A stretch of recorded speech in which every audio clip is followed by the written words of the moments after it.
हरे कृष्ण। आप सभी का हमारे चैनल पर बहुत बहुत स्वागत है। आज के इस वीडियो में आप सुनेंगे फाल्गुन मास के महात्म के 5वें अध्याय की कथा। तो कथा शुरू करने से पहले आपसे एक ही अनुरोध है, अगर अभी तक आपने हमारे चैनल को सब्सक्राइब नहीं किया है तो हमसे जुड़े रहने के लिए चैनल को सब्सक्राइब करके बेल आइकन पर क्लिक कर लीजिए। और अगर आज की कथा पसंद आती है तो वीडियो को लाइक करके औरों को भी शेयर करिए। तो चलिए अब शुरू करते हैं आज की कथा। भगवान श्री सदाशिव ने शिवा से कहा, देवी, हम एक ऐसा पुरुष पैदा करना चाहते हैं जो कि शांत और सत्व गुणों से युक्त हो एवं गंभीरता में सागर के समान हो। हम इस जगत का संपूर्ण भार उसको सौंपकर शांति से काशी में निवास करें। भगवान श्री शिव के वचन सुनकर जगदम्बा ने अपनी दृष्टि बाईं ओर घुमाई, जिससे एक अत्यंत सुंदर पुरुष का आविर्भाव हुआ, जो कि कलाओं से भरपूर, शीलवान, गुणवान और बुद्धिमान था। उसका रंग श्याम था, सुंदरता अद्वितीय थी। शरीर का प्रत्येक भाग सुडौल एवं सुंदर था। कमल जैसे नयन, मस्तक पर त्रिपुंड, गले में कौस्तुभमणि, चारों भुजाओं में शंख, चक्र, गदा और पद्म को धारण किए हुए वैजंती माला तथा पीतांबर पहने, 14 विद्याओं को जानने वाला और सिद्ध रूप वाला परम शक्तिमान बार बार प्रणाम करता हुआ भगवान सदाशिव के पास खड़ा हो गया। उसको देखकर भगवान सदाशिव और शिवा अत्यंत प्रसन्न हुए। वह सुंदर पुरुष सदाशिव और पार्वती से बोला, मेरा नाम और मेरा काम बताने की कृपा करें। ऐसा सुनकर भगवान शिव हंसकर बोले, सर्वत्र व्यापक होने के कारण तुम्हारा नाम विष्णु है। अब तुम्हारे समान कोई दूसरा मनुष्य उत्पन्न नहीं होगा। तुम्हें लोग हरि तथा भगवान आदि नामों से पुकारेंगे। भक्तों को सुख देने के लिए ही मैंने तुम्हें उत्पन्न किया है। तुम अपने सबसे पहले परम कार्य साधन के लिए दृढ़ता से तपस्या करो। ऐसा कहकर भगवान शिव ने भगवान विष्णु को योग विद्या का ज्ञान दिया और फिर भगवान शिव अंतर्ध्यान हो गए। भगवान विष्णु 12,000 दिव्य वर्षों तक भगवान श्री सदाशिव का ध्यान करते रहने पर भी उन्होंने अपने मनोरथ कल्याणकारी भगवान शंकर का दर्शन नहीं पाया। इसमें भगवान शिव के दर्शन न होने के कारण विष्णु को उदास देखकर एक आकाशवाणी हुई कि हे विष्णु, अभी तुम और तप करो, तुम्हें इतनी जल्दी हमारा दर्शन नहीं हो सकता। इस पर भगवान विष्णु दोबारा तप करने के लिए बैठ गए। अब भगवान विष्णु के तप के बीच में भगवान श्री सदाशिव की माया से भगवान विष्णु के शरीर में से अनेक प्रकार की जलधाराएं बहने लगीं। भगवान विष्णु उन जलधाराओं को देखकर अत्यंत प्रसन्न हुए। चारों तरफ जल ही जल हो गया और भगवान विष्णु उसी जलधारा पर सो गए। उसी समय भगवान विष्णु का श्रुति समस्त नारायण नाम हुआ और उस समय इस संसार में भगवान विष्णु के अतिरिक्त और कोई नहीं था। फिर भगवान श्री विष्णु से सब तत्वों की उत्पत्ति हुई और उनका विस्तार हुआ। प्रकृति ने पहले महान उत्पन्न किया, महान से फिर 3 गुणों की उत्पत्ति हुई, फिर अहंकार उत्पन्न हुआ, इससे फिर तन्मात्रा, शब्द, स्पर्श, रूप, रस और गंध उत्पन्न हुए। इसके पश्चात उससे पंचभूत पृथ्वी, वायु, जल और आकाश प्रकट हुए और नेत्र, कान, जिह्वा, त्वचा, ज्ञान इंद्रियां उत्पन्न हुई। और इस प्रकार पुरुष के बिना प्रकृति का ये सब जड़ रूप कार्य हुआ। ये सब तत्व 24 प्रकार के थे और ये सब बाह्य रूप जल पर सो रहे थे। भगवान विष्णु की निद्रा अवस्था में उनकी नाभि में से एक विशाल कमल उत्पन्न हुआ। इस कमल का विस्तार अनंत योजन का था और ऊंचाई भी अनंत योजन की थी। ब्रह्मा जी बोले, नारद, इसके बाद भगवान श्री सदाशिव ने अपनी दाईं भुजा में से मुझे उत्पन्न किया और उस कमल पर रख दिया। मेरे 4 मुख थे और अपने लाल मस्तक पर मैं त्रिपुंड धारण किए हुए था। मैंने कमल के अतिरिक्त और कुछ भी नहीं देखा और ये जान नहीं सका कि मेरा उत्पन्न करने वाला कौन है। भगवान शिव की माया तीनों लोकों में फैली हुई है। वह जो कुछ चाहते हैं वही करते हैं। भगवान श्री विष्णु देवता, दैत्य, दानव सब उन्हीं के अधीन है। जब मैं ये जान सका कि मैं कैसे उत्पन्न हुआ हूँ, तो फिर मैं उस कमल की नाल को पकड़कर नीचे उतरने लगा। मैं लगातार 100 वर्षों तक उस कमल की नाल को पकड़कर उतरता रहा। इस पर भी उसकी जड़ तक नहीं पहुंच सका। फिर मैं दोबारा कमल से ऊपर चढ़ने लगा। ऊपर आने में मुझे 100 वर्ष लगे, लेकिन जब मैं ऊपर पहुंचा तो वहां कमल नहीं था। यह देखकर मैं बड़ा घबराया। उसी समय मुझे आकाशवाणी सुनाई दी, जिसके द्वारा मुझे तपस्या करने का आदेश दिया गया और मैं तपस्या करने लगा। अब मैंने मंगलमयी आकाशवाणी के अनुसार 12 वर्ष उग्र तप किया। इसके पश्चात मुझे 4 भुजाधारी सुंदर नेत्र वाले भगवान श्री विष्णु जी के दर्शन हुए। भगवान विष्णु को देखकर मैं बड़ा प्रसन्न हुआ, लेकिन भगवान शिव की माया से मोहित होकर अपने पिता को न जानकर मैं उनसे पूछने लगा कि तुम कौन हो। मेरा यह प्रश्न सुनकर भगवान विष्णु बोले कि तुम निर्भय हो जाओ, मैं तुम्हारी संपूर्ण कामनाएं पूर्ण करूंगा। नारद, तब उनकी बात सुनकर रजोगुण से विरोध मानकर मैंने उनसे कहा, क्या तुम ये नहीं जानते कि मैं सबके संहार का कारण हूँ? तुम मुझ पर ऐसे शासन कर रहे हो जैसे कि कोई अपने शिष्य पर करता है। मैं साक्षात जगत का कर्ता, प्रकृति का प्रवर्तक, सनातन, आज विष्णु से उत्पन्न होने वाला और विश्व की आत्मा ब्रह्मा हूँ। वेदों में मुझे स्वयंभू, स्वराट, परमेष्ठी और श्रेष्ठ कहते हैं। ब्रह्मा जी बोले, नारद, जब मैंने ऐसे कहा तो भगवान विष्णु क्रोध में भरकर मुझसे कहने लगे, इस प्रकार की मूर्खता की बातें तुम्हारे करने के योग्य नहीं है। सृष्टि को उत्पन्न करके पालन करने वाला मैं हूँ, फिर सबको नष्ट करने वाला भी मैं ही हूँ। निर्दोष नारायण जगन्नाथ मेरे ही नाम है। तुम मेरी माया के अधीन होकर ही ऐसा कर रहे हो, क्योंकि यह सारा संसार माया के अधीन है। मैंने ही वेदों को बनाया है और मैंने ही कमल नाल से तुमको उत्पन्न किया है। मुझसे उत्तम और श्रेष्ठ दूसरा कोई नहीं है। तुम अपने नाम पर इतना अहंकार मत करो। अतएव सच और बोलने योग्य बातें बोलो। जिस प्रकार अंधा अपनी आंख का और निर्धन अपने धन का वर्णन करता है, उसी तरह तुम भी अपने नामों की बड़ाई कर रहे हो। यदि तुम मेरा पूजन नहीं करोगे तो तुम्हारा कल्याण नहीं होगा।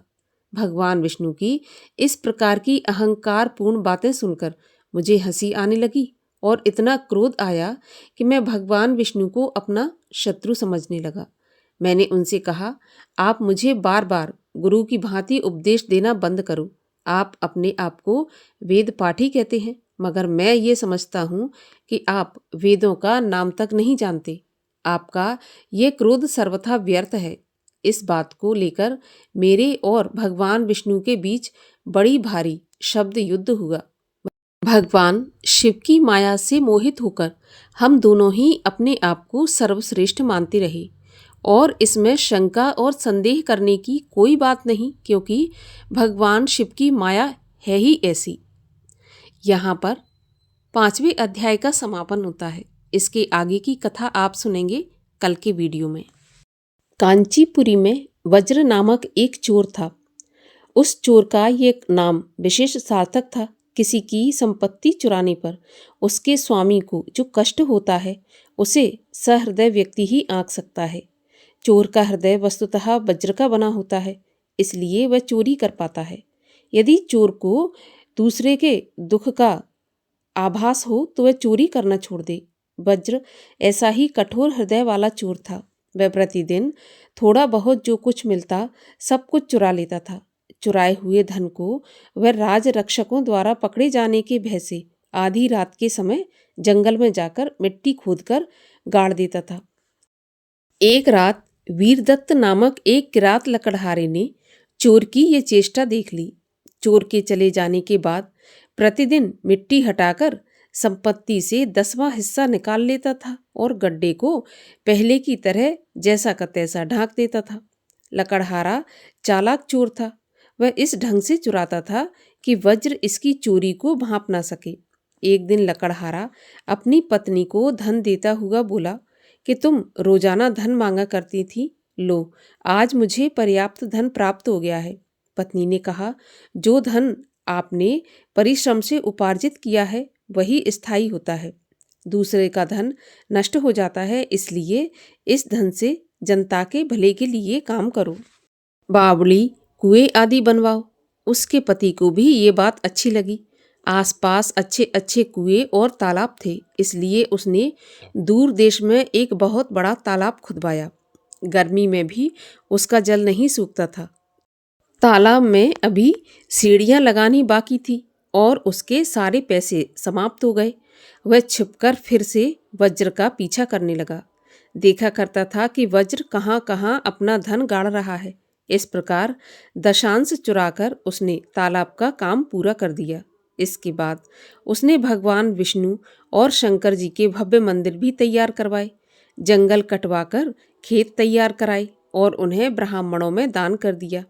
एक बार उसने बहुत से ब्राह्मणों को बुलाकर वस्त्र आभूषणों से उनकी अच्छी पूजा सेवा की और दक्षिणा दी।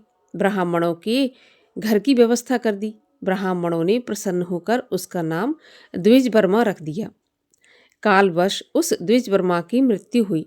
तब उसे लेने के लिए एक तरफ तो यम के दूत और दूसरी तरफ भगवान शंकर और विष्णु के दूत आए। उनमें आपस में झगड़ा होने लगा। इसी बीच नारद जी वहां पधारे। उन्होंने सबको समझाया कि आप लोग कलह ना करें, मेरी बात सुने। इस किरात ने चोरी के धन से मंदिर आदि तैयार किए हैं, अतः जब तक कुमार्ग से उपार्जित द्रव्य रूप पाप का प्रायश्चित नहीं हो जाता, तब तक यह वायु के रूप में अंतरिक्ष में विचरण करता रहेगा। नारद जी की बात सुनकर सभी दूत वापस लौट गए। वह किरात 12 वर्ष तक प्रेत बनकर घूमता रहा। देवऋषि नारद ने किरात की पत्नी से कहा कि तुमने अपने पति को उत्तम मार्ग दिखाया है, इसलिए तुम ब्रह्मलोक में जाओ। किंतु किरात की पत्नी अपने पति के दुख से दुखी थी। वह ब्रह्मलोक का सुख तुच्छ मानते हुए रोते रोते देवऋषि से बोली, मेरे पति को जब तक देह नहीं मिलती, प्रेत योनि से छुटकारा नहीं मिलेगा, तब तक मैं यहीं रहूंगी। जो गति मेरे पति की होगी वही गति मैं भी चाहती हूँ। किराती के धर्मयुक्त वचन सुनकर देवऋषि नारद बहुत प्रसन्न हुए। उन्होंने उसे अपने प्रभाव से इस योग्य बना दिया कि शंकर की अच्छी आराधना कर सके। उन्होंने बताया कि तीर्थ में स्नान कर, कंद मूल फल खाकर अपने पति की सद्गति के लिए भगवान शिव शंकर की पूजा और जाप करे। किराती ने अपने पति के लिए भगवान शिव की आराधना पूरे लगन से की। इस काम से उसके पति के चोरी का सारा पाप धुल गया और फिर अपने पुण्य के बल से दोनों पति पत्नी को उत्तम लोक की प्राप्ति हुई। द्विजवर्मा भगवान शिव के गण के पद पर प्रतिष्ठित हुआ।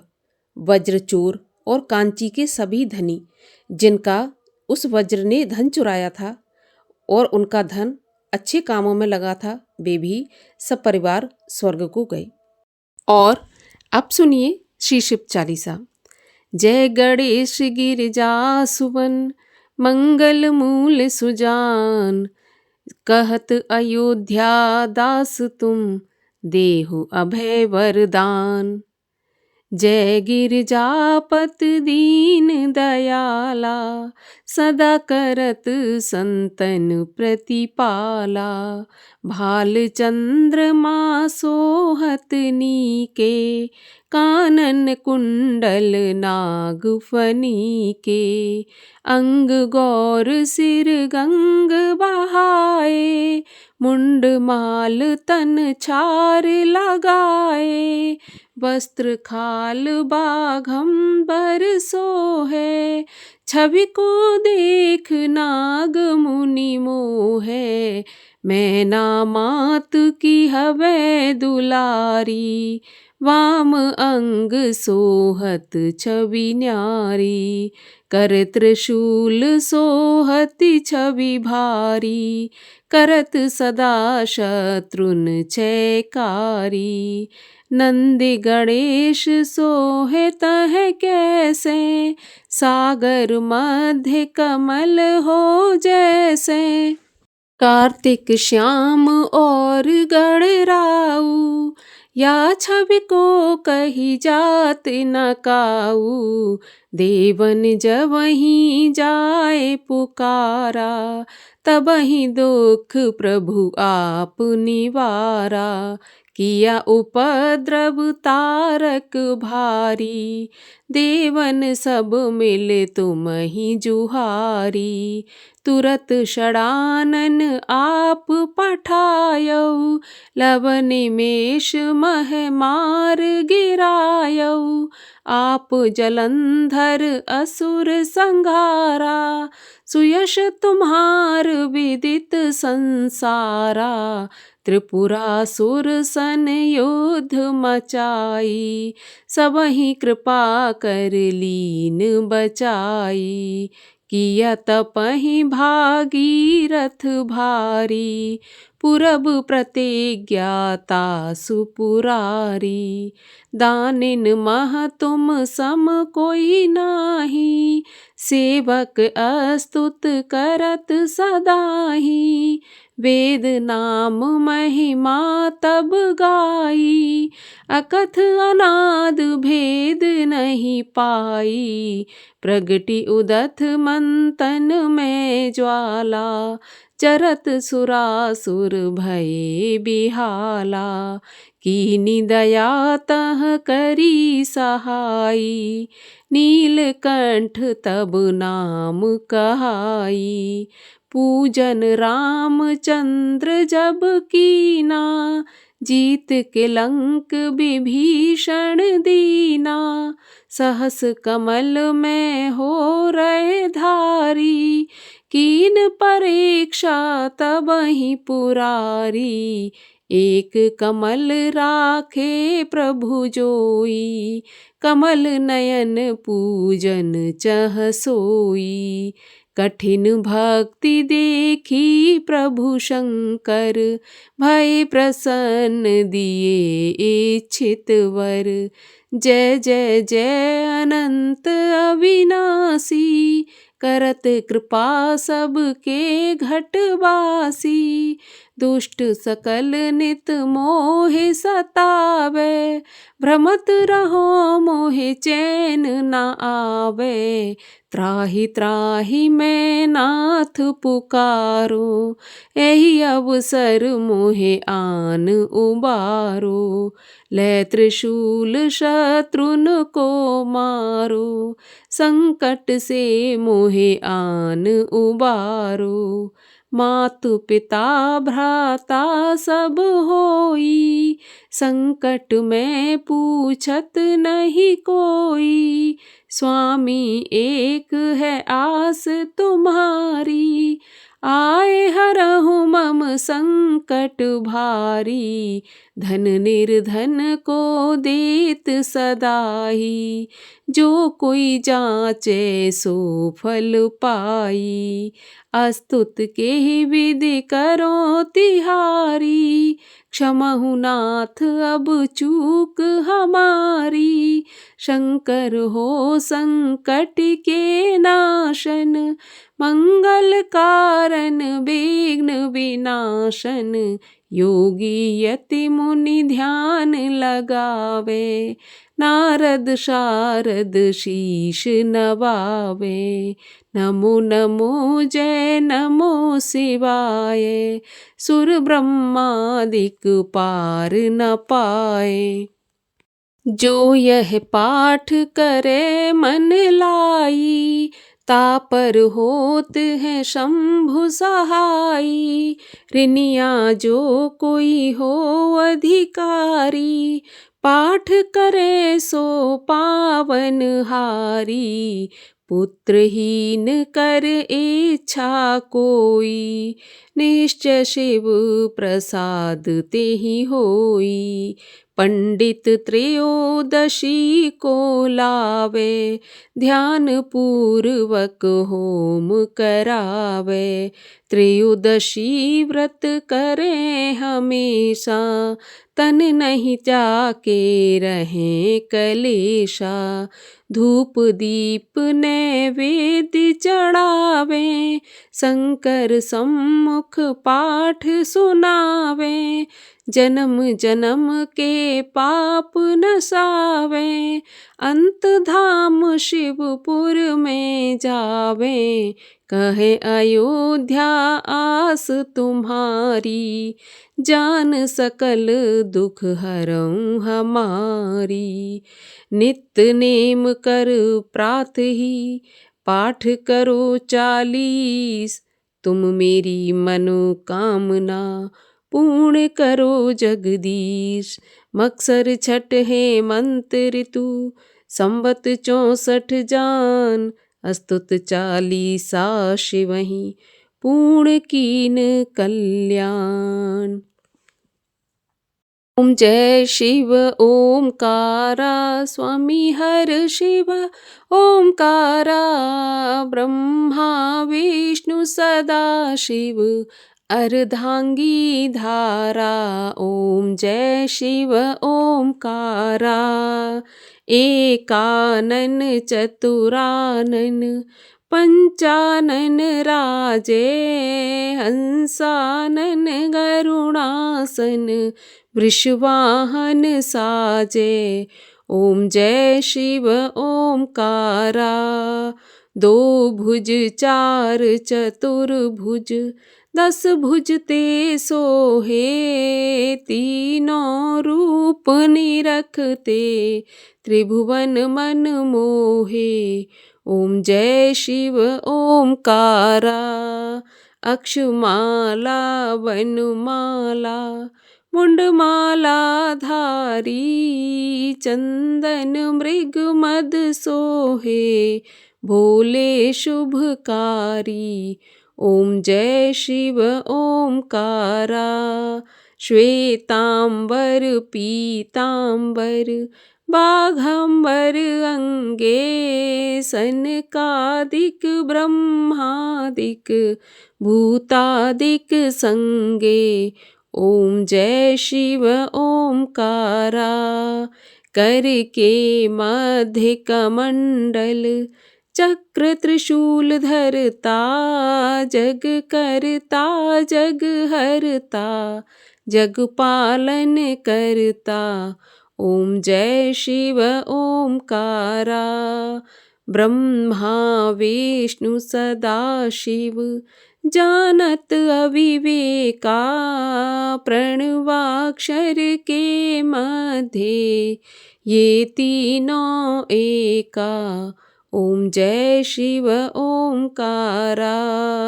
त्रिगुण शिव जी की आरती, जो कोई जन गावे। कहत शिवानंद स्वामी, मन वांछित फल पावे। ओम जय शिव ओमकारा।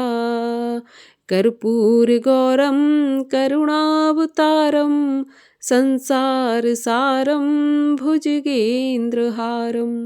सदा वसंतं हृदयारविंदे, भवं भवानी सहितं नमामि।